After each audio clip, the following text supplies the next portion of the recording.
our link there on Overt Radio, the Zeno platform. All right. Let's start. We have loads of headline to deal with this morning.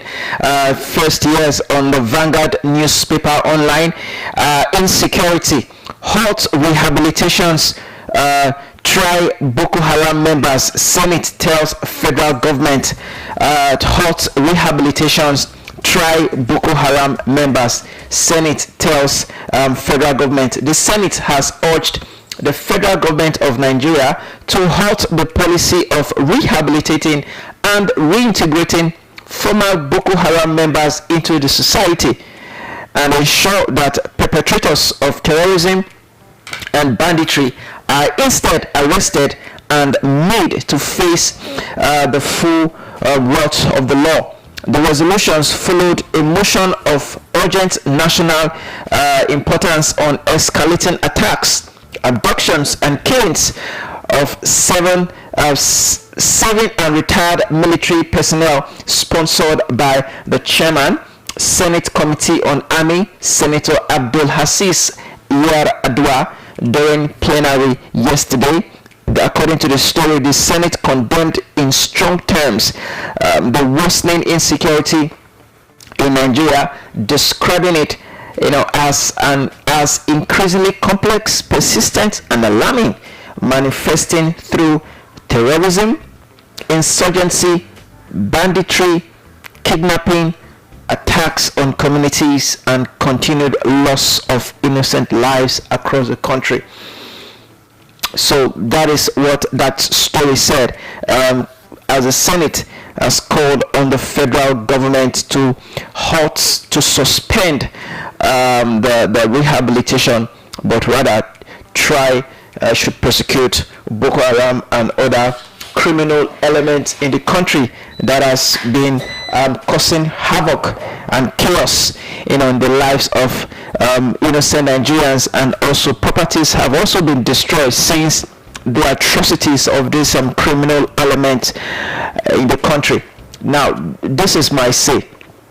It is a good thing that the Senate has spoken up. This is what we are expecting the Senate to do, and more importantly, it is coming from senators in the region, senators in the northern region, where most of these activities of abduction, most of the activities of suicide bombing, most of the activities of school abduction by armed bandits, particularly in the northeast, northwest and other parts of the north, and even it is gradually shifting down to the southwestern part of the country. So that tells you, that shows the level of the level of insecurity that we have put ourselves into. The level of insecurity that the government of the day has allowed insecurity to fester, in the daily lives of Nigerians. Well, this is commendable coming from the Senate. I would also urge the Senate, because it is the military that is reintegrating and rehabilitating these criminals, into the society. So haven't done this, haven't debated on this, and which has been agreed upon, I want to urge the Senate to also call on the service chiefs, invite the service chiefs to a committee setting, or invite them to a public debate, invite them to a public hearing, telling them what the body, the institution, as a Senate, as a National Assembly has decided. Because it is not enough for the Senate to debate during plenary and to say that the federal government should suspend the rehabilitation of Boko Haram, but it should also be established. The Nigerian army, the Nigerian police force should also partake in this development. It is not enough for the senators to to rise up and speak up against insecurity. But is this particular thing should be institutionalized. Okay, it should be institutionalized. At least there should be an act. There should be an act, an updated one for that matter, an amended one for that matter. There should be an act that stipulates that terrorists should not be rehabilitated or reintegrated back to the society, but they should be prosecuted. And if they are found guilty, then they should be made to face the full wrath of the law. That is how you begin to make progress if you want to fight insecurity in the country. Rehabilitating these criminal elements, reintegrating them back to the society, will not help to curb insecurity, because this set of people, their minds have been indoctrinated. They've gone through all manner of indoctrination. So you can't just say that yes, you have captured these people and within a specific period through a rehabilitation and whatever treatment or examination you want to conduct or observation you want to do with them, you think that they have left their old ways, they have turned a new leaf. No, these people's mind have been indoctrinated already. Their minds have been programmed to destroy. Their minds have been programmed to kill. Their minds have been programmed to cause havoc, to cause chaos and wreak havoc, to destroy properties. Their mind have been programmed to dehumanize, to make lives unbearable for innocent citizens and their victims.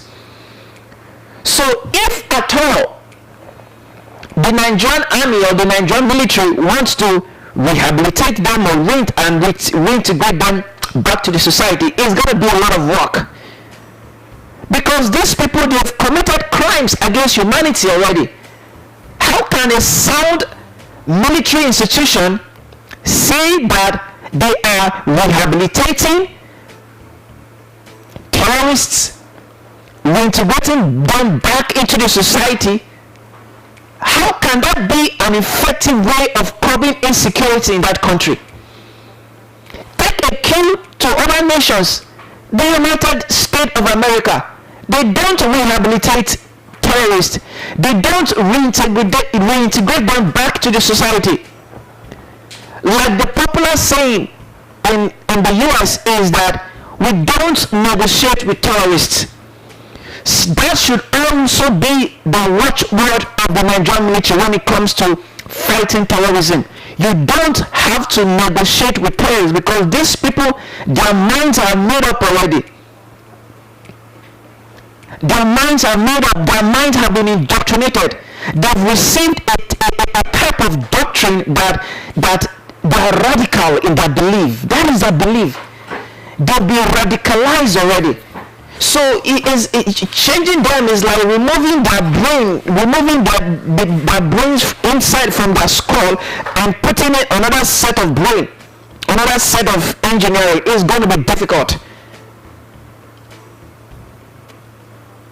So when you begin to rub criminality, when you begin to massage criminality, when you begin to marinate criminality with good, it does no good at all. So I want to call on the Senate for what they've done yesterday, and condemning and also calling on the federal government to stop the rehabilitation of Boko Haram members, but they should be tried, they should be prosecuted, and judgment should be passed against them. Also, the Senate should also take a visit, see the president, arrange a meeting with the president and tell the president, Your Excellency, we feel that one of the best way to fight insecurity is not rehabilitating these criminals or reintegrating them back into the society, but we feel that, and as practices that has been carried out in other countries, criminals are not to be pardoned. Terrorists terrorists are not to be pardoned at all, because they've done the worst form of disservice to humanity. So arrange a meeting with the presidency and present to him what should be, a possibility and a step towards curbing insecurity in this country. Just as they were so passionate in passing the 2026 Electoral Act as amended, the senators, the lawmakers should be passionate in ensuring that this rehabilitation and the reintegration of Boko Haram and terrorists into the society should be a no-no, and it should be established. A law or an act, or if there's anywhere in the 1999 Constitution that criminalizes terrorism and other forms of criminal activities that undermines the territorial integrity of this country, these things should be enshrined in the Constitution. That is the way, that is how you make things effective. You don't just say things verbally. You make them effective by documenting them. That is that. Let's move to the next headline. Well, the next story. Tinubu orders ICPC to investigate PFIPC. This is coming from the Vanguard newspaper.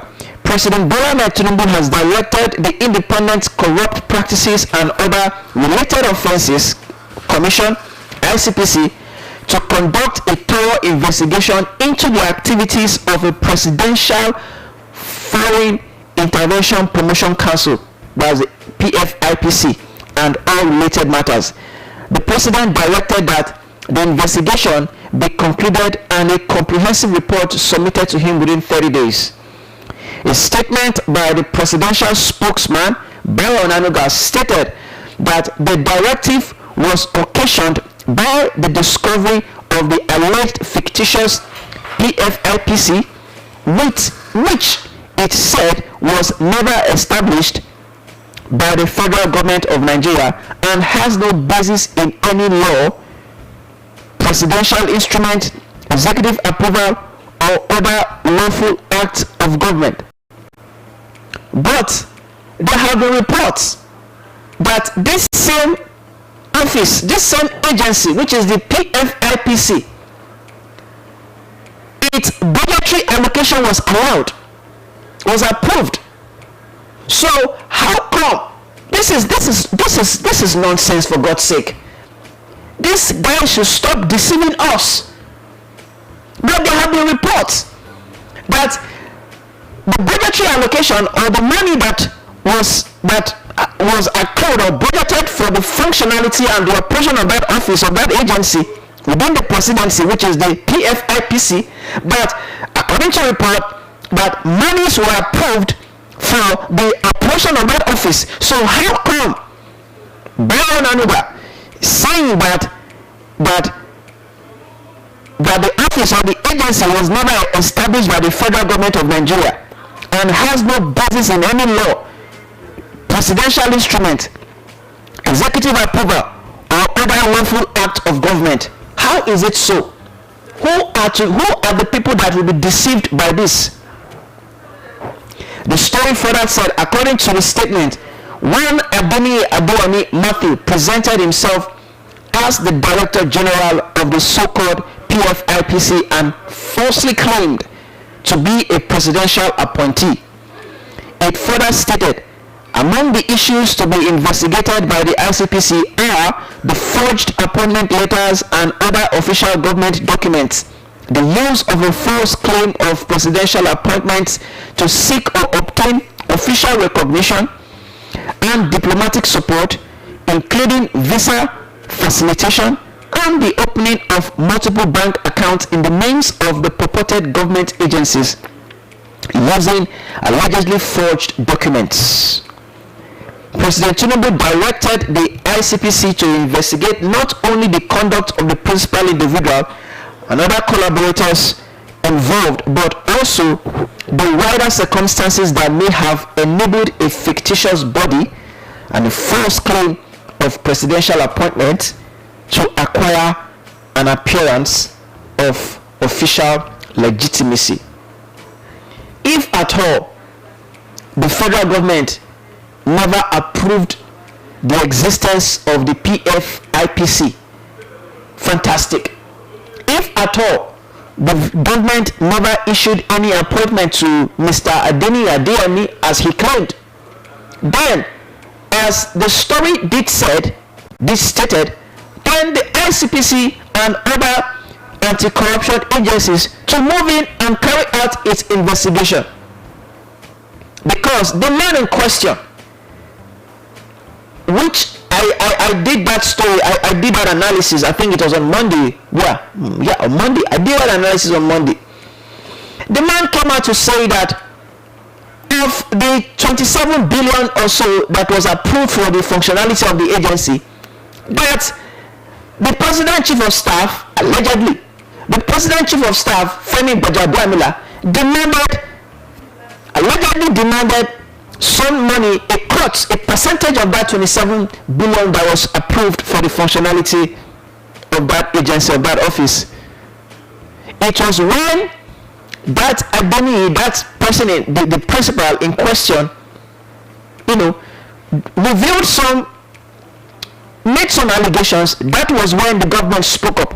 Why didn't the government alert the citizens, alert Nigerians that this particular agency, the PFIPC, was never approved, was never part of this government? So why is it that it was when an allegation was made against the chief of staff, that was when the government later spoke up? So it is high time, like I used to say, it is high time those in position of authority begin to see the post they occupy as a sacred post. This is a very, very sacred and a very, very important issue which the presidency has to face and has to come out clean. The president has given them a timeline, 30 days, to carry out the investigation and submit a report, on his table. So the media, we are carefully observing, watching, monitoring how that investigation will be concluded. Remember that the security agencies have arrested the relatives of Mr. Adeni Adeyemi Matthew, who purportedly is the Director General of the PFIPC. The father, according to the report, was arrested, and one other relative of Mr. Adeyemi. But that is one thing about those in position of authority in this country. Since these allegations were made, I am yet to see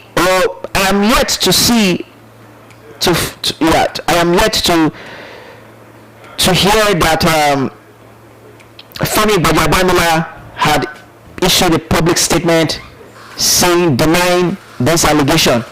Because in a safer crime, in other crimes, in a developed country, in a developed economy, once an allegation is made against any government official, immediately, without a waste of time, that person in question, that person that has been fingered within the corridors of power, should have issued a statement immediately.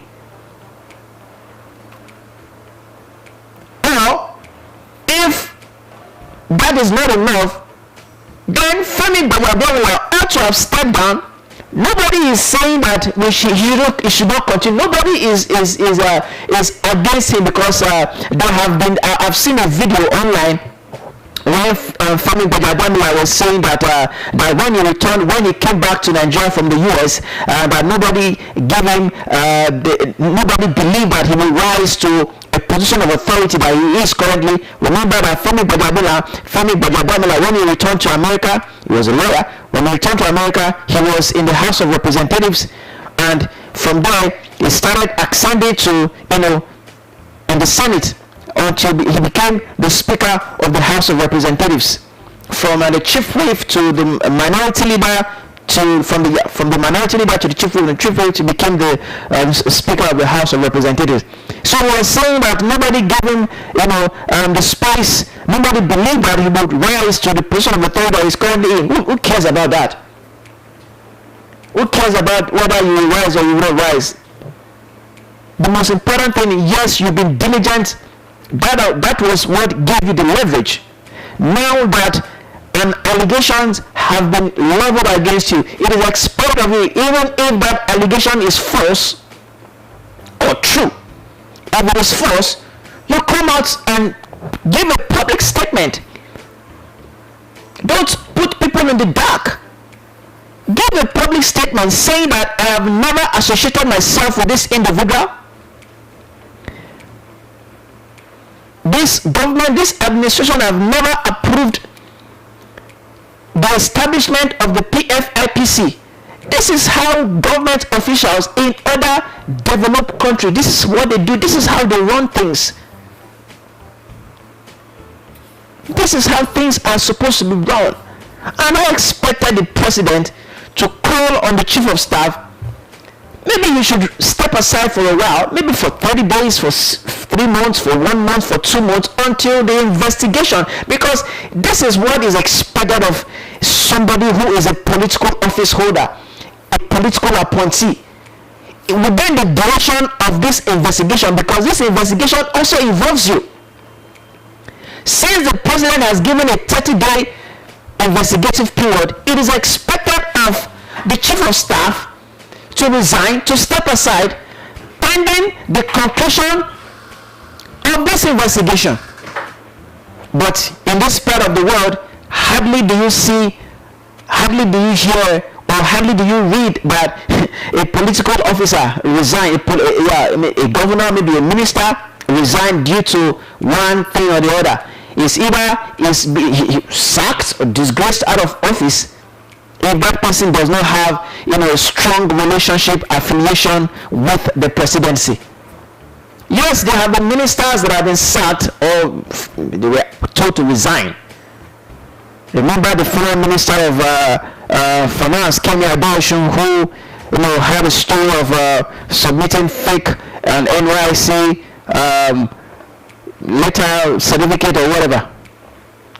So in a sane environment, in a developed countries, if an allegation or a scandal involving a government official, we are not saying that Femi Gbagbademola was truly involved in that scandal or was not involved, but since that your name was mentioned, it is expected of you to step down pending the outcome and the conclusion of that investigation as directed by President Bola Tinubu. Let's move to the next story. Alright, yes, security forces, Oyo school kidnap. Security forces trace abductors, network and associate. Strong indications have emerged that pressure is mounting on the abductors of school children and teachers from Ahoro, Esile, Yawota and Alausa communities in Orire local government area of Oyo State, following a major intelligence breakthrough that has enabled security agencies to identify members of the kidnapping gang and trace some of their associates across the country. Sometimes when I read stories like this coming from the security agencies, I begin to ask myself, these people, are they in this world? These people in the security agencies, don't you see how don't you see how they carry out rescue efforts? The British government and other developed countries, don't you see how they carry? Where is the drone? Where is our drones? Don't the Nigerian police, don't they have drones? The Nigerian army, don't they have drones? Where is the Nigerian army helicopters? Don't we have helicopters in the Nigerian police? Don't we have drones? Don't we have helicopters in the Nigerian Air Force? What are those equipment? What are they doing? What are they doing? Deploy drones deploy drones for area under surveillance. Helicopters ought to be flying in and out of our state within, at the very minute, at the very hour when that news broke that 47, 46 teachers, school children, and pupils were kidnapped and abducted. From that very moment, helicopters ought to be hovering around our local government. It is high time our security agencies need to start acting like security agencies, for God's sake. These are not vigilantes. These are not hunters. Our security agencies are not hunters. Our security agencies are not people that were armed with bows and arrows. These are people that have AK-47 with them. So it is high time the security agencies need to start being proactive, for God's sake. We need our security agencies to be proactive. These people have been there for more than 50 days in captivity. They have been there for more than 50 days in the forest. Of course, they can't remain in that particular location. They must have been scattered. They must have scattered them across the region. So how do you want to locate them? All right, Lagos, my time is up. In case you just joined us, this is Overt Radio. We are broadcasting to you live from the city of Lagos. Lagos is a center of excellence. Up next, within the next 120 seconds, Ibuku and I will be back for Wake Up Conversation. Don't go anywhere. Stay tuned, Lagos.